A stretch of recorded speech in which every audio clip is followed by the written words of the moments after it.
¿Qué tal? Como todos los sábados, estamos aquí con ustedes tratando de interpretar cómo y por qué el mundo gira al revés. Hoy es 27 de abril, día histórico en Sudáfrica. En 1994 se realizaron las primeras elecciones libres en la historia de Sudáfrica. En 1994, un 27 de abril. Si pensamos en historia, esta semana también finalizando abril, 25 de abril de 1974, la Revolución de los Claveles.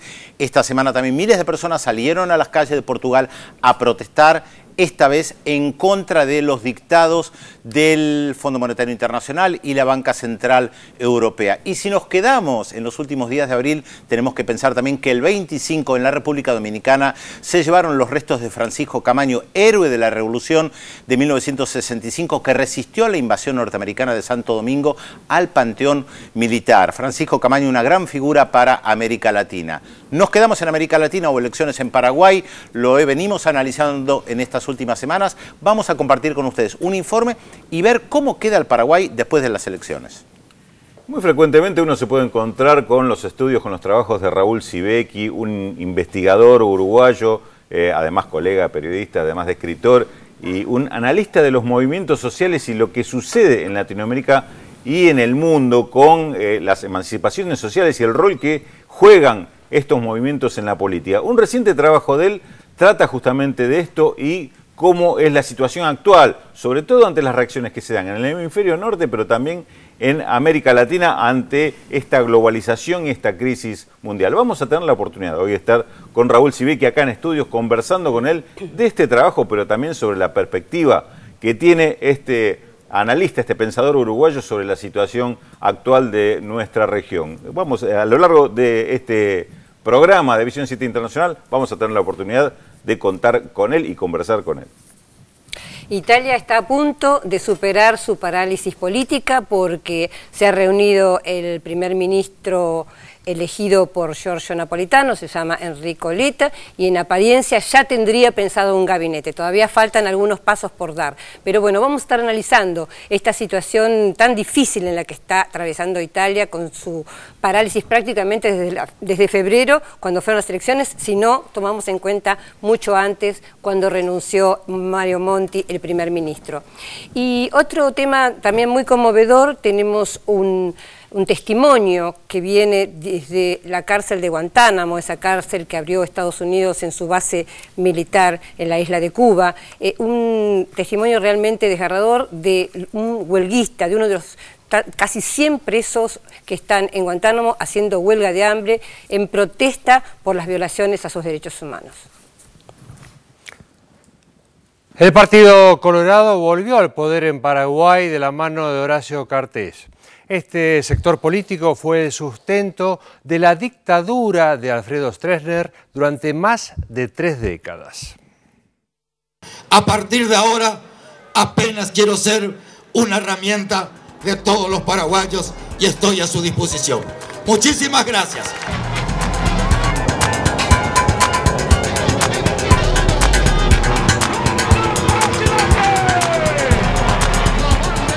El Partido Colorado de Paraguay está nuevamente en el poder con el triunfo de Horacio Cartés en las elecciones presidenciales del último domingo, con casi el 46% de los votos. El coloradismo gobernó Paraguay a lo largo de 60 años, incluidos los 35 años de la dictadura de Alfredo Stroessner. Stroessner, con el aval y la estructura del imperturbable Partido Colorado, asumió la presidencia el 15 de agosto de 1954. La tríada política estaba integrada por los colorados, el militar presidente y las Fuerzas Armadas, que constituían la unidad del sistema que perduró hasta 1989. A lo largo de más de 3 décadas, la dictadura astronista persiguió y aniquiló cualquier foco, intento o proyecto de oposición y lucha, sean estos por la vía pacífica o armada. En lo que respecta al papel ideológico y político del Partido Colorado, el control total del Estado se produjo con la exigencia de la afiliación partidaria para ejercer cualquier cargo en organismos dependientes del Poder Ejecutivo, Judicial y de las Fuerzas Armadas y Policiales, e incluso el control de organizaciones intermedias de la sociedad civil. El sistema se autodefinió durante 35 años como gobierno colorado del general Stroessner. Los componentes autoritarios eran ostensibles. En las 2 primeras elecciones, luego de la asunción de Stroessner, no se permitió la participación de la oposición. Todo agregar que fui proclamado candidato a presidente de la República por el glorioso pueblo colorado. A partir de 1963, las elecciones se realizaron con estado de sitio, salvo el día de la elección, con centenares de presos políticos sin proceso, sin padrón electoral transparente, con fraude generalizado y una junta electoral manejada por el partido de gobierno.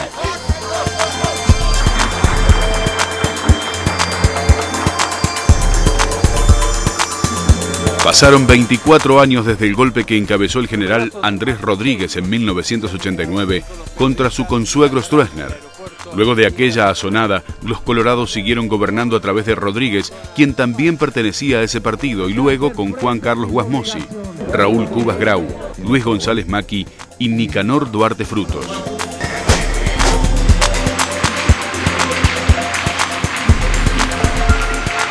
Para vencer en las presidenciales y legislativas del domingo pasado, el partido de los 22 presidentes tuvo que admitir en su seno hace 4 años al empresario tabacalero Horacio Cartes. En un país donde el voto es obligatorio, Cartes no había votado nunca en sus 56 años de vida, ni siquiera en unas municipales. Los estatutos del partido exigían una afiliación mínima de 10 años para presentarse como candidato presidencial, pero el escollo lo sorteó el propio Cartes, promoviendo la modificación de los reglamentos en enero de 2011. Su popularidad se promovió con la presidencia del Club de Fútbol Libertad, al que convirtió en el equipo que más campeonatos ganó en este siglo. Lo que aportó Cartes al Partido Colorado fue la solidez de una inmensa fortuna levantada sobre la industria tabacalera y su experiencia como accionista de 25 empresas con 3.500 empleados. Siguen pendientes algunos confusos episodios que lo ligan al narcotráfico, que sin embargo nunca fueron denunciados ante la justicia. El mandatario electo paraguayo deberá hacer frente al crucial problema de la tierra, un conflicto que se reflejó en junio pasado en la masacre de Curuguaití, en la que murieron 17 personas, 11 campesinos y 6 policías. El hecho dejó varias versiones y una investigación oficial ampliamente cuestionada, pero todavía no ha habido una resolución judicial. La masacre culminó con la destitución de Fernando Lugo, a quien la oposición responsabilizó de las muertes. Se declara culpable al acusado Fernando Armindo Lugo Méndez. Una de las primeras medidas que tomó el gobierno surgido de este golpe constitucional encabezado por Federico Franco fue desactivar una comisión independiente, creada por Lugo para esclarecer lo ocurrido. Precisamente ese golpe, sumado a las divisiones de los sectores progresistas y a la debilidad del proyecto político de Lugo, abrió la posibilidad de que el Partido Colorado regresara al poder. La masacre de Curuguaití simboliza de la manera más cruel la enorme desigualdad social y económica derivada de la tenencia de la tierra. Paraguay es uno de los países con mayor concentración de la propiedad de la tierra. Según el Censo Agropecuario de 2008, un 2% de la población posee el 85,5% de las tierras cultivables. Son unas 17 millones de hectáreas destinadas a la ganadería, donde hay aproximadamente 12 millones de cabezas de animales. Es decir, que una vaca en Paraguay tiene casi 2 hectáreas de tierra, mientras 300.000 familias campesinas viven sin tierra para cultivar alimentos o sobrevivir. El modelo agroindustrial de la soja transgénica imperante en Paraguay contrasta con el de los campesinos que viven de la agricultura y la ganadería en pequeña escala. La concentración de la tierra en pocas manos tiene raíces antiguas. Unas 8 millones de hectáreas de tierra de la nación fueron adjudicadas directamente a políticos y militares durante la dictadura de Stroessner. Ese proceso se extendió hasta la asunción de Lugo. Las organizaciones campesinas han indicado una y otra vez las características del problema, señalando la relación entre una justa distribución de la tierra y la democracia. Cartes dijo durante la campaña electoral que el modelo impulsado por la izquierda es el de despojar de sus inmuebles y tierras a los legítimos dueños, aunque prometió ir a la justicia si se encuentra con situaciones de apropiación ilegítima, algo que la historia del Partido Colorado se encarga de desmentir.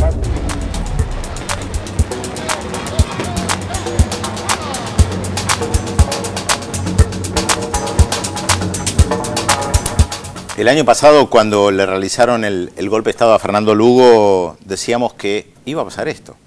O sea, presidente destituido, movimientos sociales atomizados, la gente que estaba con Lugo dividida, presentaron 3 candidaturas por separado y aquellos que realizaron el golpe de Estado obtuvieron más del 80% de los votos. Y Lugo no tuvo el aparato del Estado para hacer campaña electoral, sale elegido senador, pero su candidato obtuvo el 3% de los votos como candidato a la presidencia.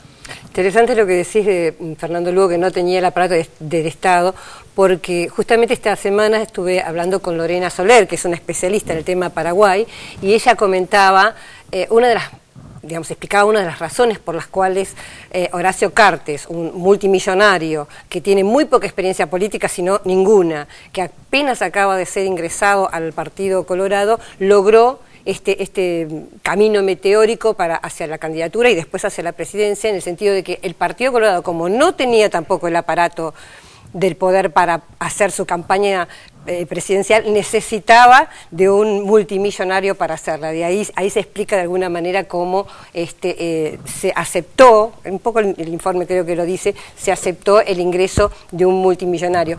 Ahora, y los radicales auténticos pensaban que porque tenían el aparato del Estado durante este año, su candidato iba a poder ganar. O sea, no te lo garantiza. Y otra cosa que ella señalaba interesante es que nosotros especulábamos incluso el domingo pasado en función de la alianza que habían hecho los soviéticos con justamente los liberales, que algunos de los votos de Oviedo iban a trasvasarse hacia el Partido Liberal, pero evidentemente las alianzas de la cúpula no fueron respondidas. Ella lo que comentaba era que la mayoría de los votos soviéticos fueron al Partido Colorado. Porque venían del Partido Colorado. Porque son un desprendimiento del Partido Colorado. Hay otro hecho paradigmático en esto que sucede, ¿no? Creo que el primero tiene que ver con lo que marcabas, Pedro, que seguramente es un tema con el cual vamos a volver con Raúl Sibeki, el tema de los movimientos sociales, como en algún momento pueden articularse y después, si no se consolidan, pueden ser víctimas de estos hechos como los de Paraguay. Pero el otro elemento es que la cuestión de la tierra, la cuestión rural, es el eje fundamental que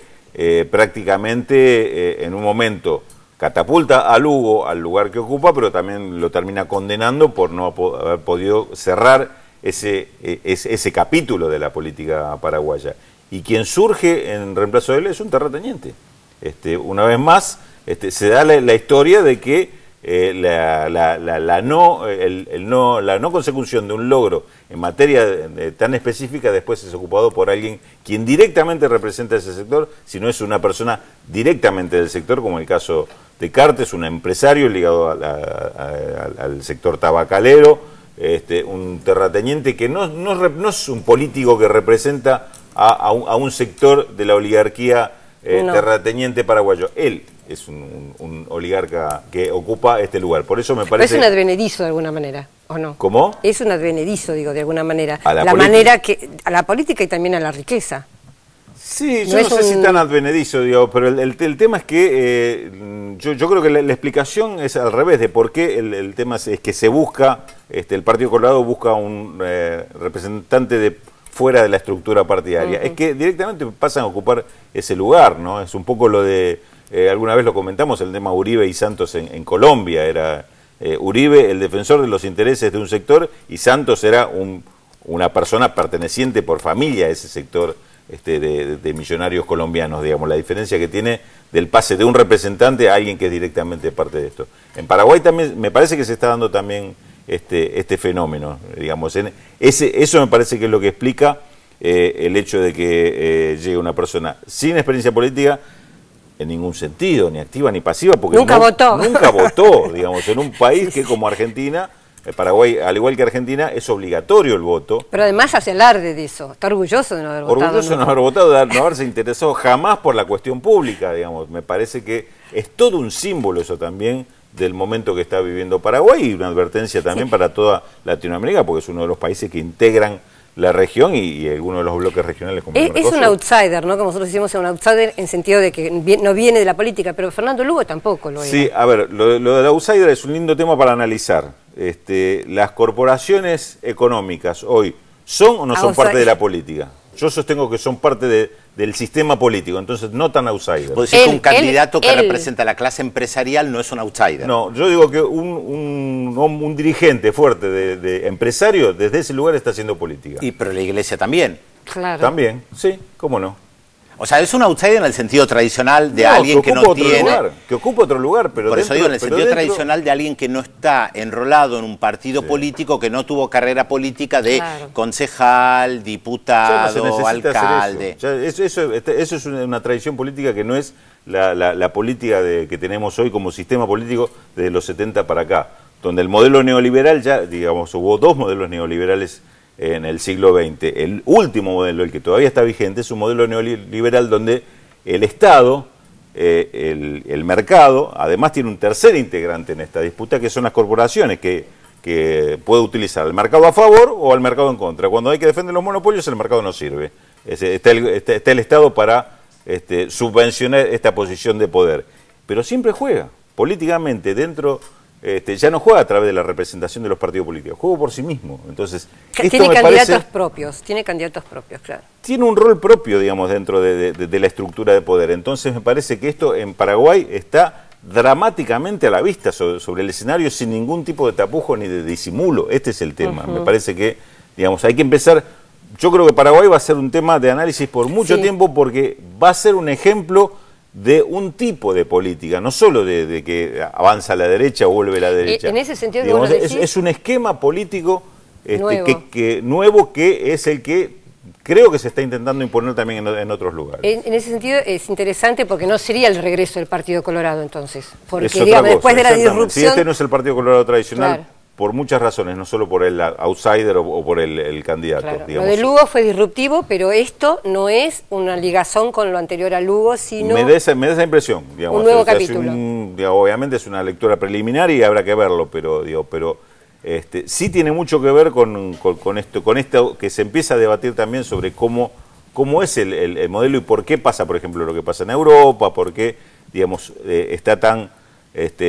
contaminado el tema del rol de los partidos políticos y este olvido de las ideologías o dejar de lado los viejos programas de los partidos políticos que terminan absorbiendo lo que hay que hacer. Si llegan y tienen sobre la mesa el libreto que tienen que hacer cuando llegan al gobierno. Es lo que tantas veces se dice respecto a Estados Unidos, no importa si están republicanos o demócratas, porque son las corporaciones las que al fin y al cabo terminan dominando la política y la economía. Sí, tal cual, tiene que ver con eso, seguro. Ahora, estaba leyendo en la prensa paraguaya que parece que Horacio Cartes quiere convocar una asamblea constituyente, lo que implicaría elecciones, lo que es una cuestión de onerosa también. No me queda claro por qué estaría convocando a una asamblea constituyente, lo vi hoy en la prensa paraguaya. Lo que sí me llamó la atención fue su actitud muy positiva respecto a Mercosur y respecto de Brasil.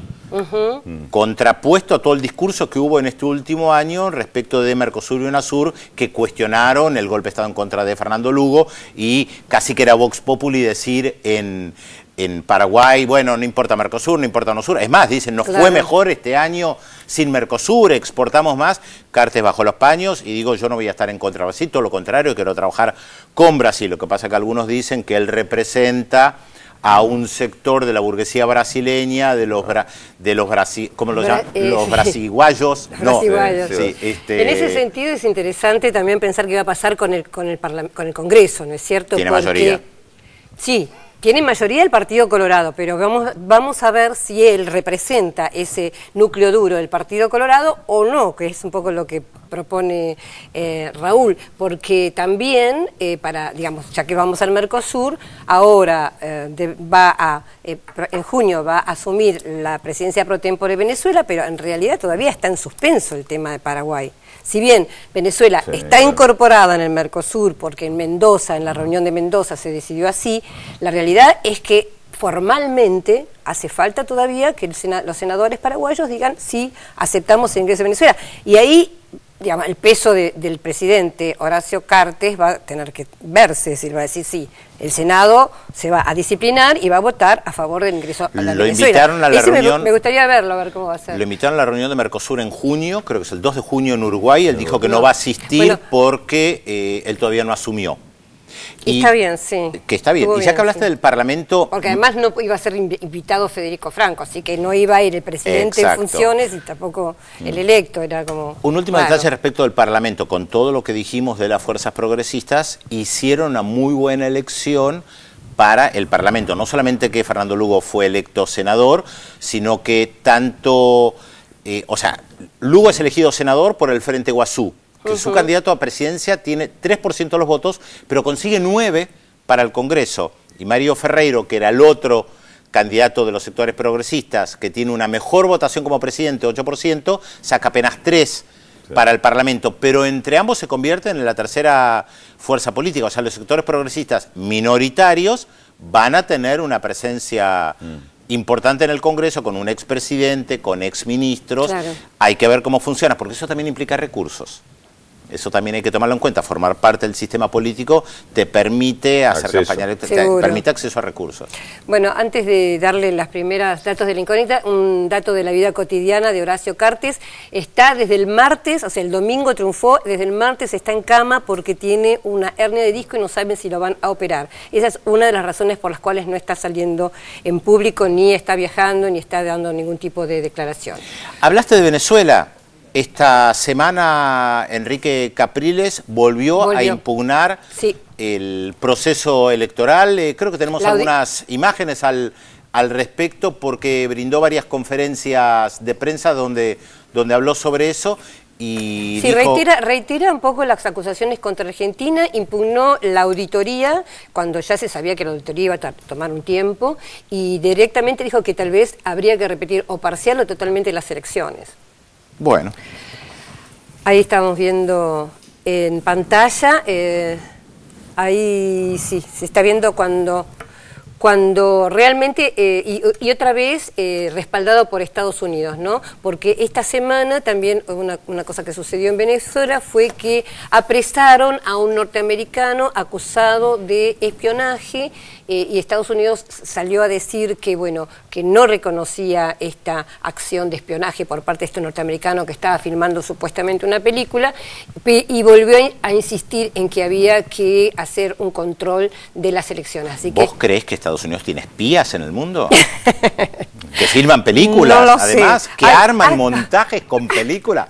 No. No. Es muy desleal eso. Yo no creo que hagan eso. Yo no lo dije. Acaban de apresar en Venezuela, se llama el señor Timothy Hart, creo. Así que... ven conspiraciones solamente desde el gobierno de Venezuela. Sí, ¿no? Bueno, vamos entonces a dar los primeros datos de la incógnita, porque nuestro compañero Félix Taylor, al que le mandamos un saludo, todavía está de licencia. Bueno, nuestro personaje nació en un pequeño pueblo de Santa Fe en 1937. De muy pequeño se crió en un ámbito rural y temprano se interesó por la literatura y el cine. Uy, esa foto ya devela quién es, ¿no? ¿De quién estamos hablando? Y le contamos con qué vamos a seguir este programa Visión 7 Internacional. Los movimientos sociales en América Latina, sectores claves en las nuevas democracias de la región, analizados en una entrevista con el escritor y periodista, como lo anticipábamos, uruguayo Raúl Sibeki, en vivo en nuestros estudios después de la pausa. Pero también tenemos... otros temas. Se está formando gobierno en Italia en estos minutos, realmente en estos minutos en vivo, después de la crisis política, las elecciones parlamentarias, que nadie tuvo mayoría, no se podía elegir presidente. Hay presidente, el presidente Napolitano, lo decíamos también el sábado pasado, también en vivo mientras hacíamos el programa. Ahora en vivo se está formando gobierno. Vamos a ver si tenemos los nombres de los nuevos ministros. Parece que hay una coalición entre centro-izquierda, si es que se lo puede denominar centro-izquierda hoy en día, al Partido Democrático, y Berlusconi. Después de la pausa, en minutos, acá, Visión 7 Internacional, tiembla Félix Taylor.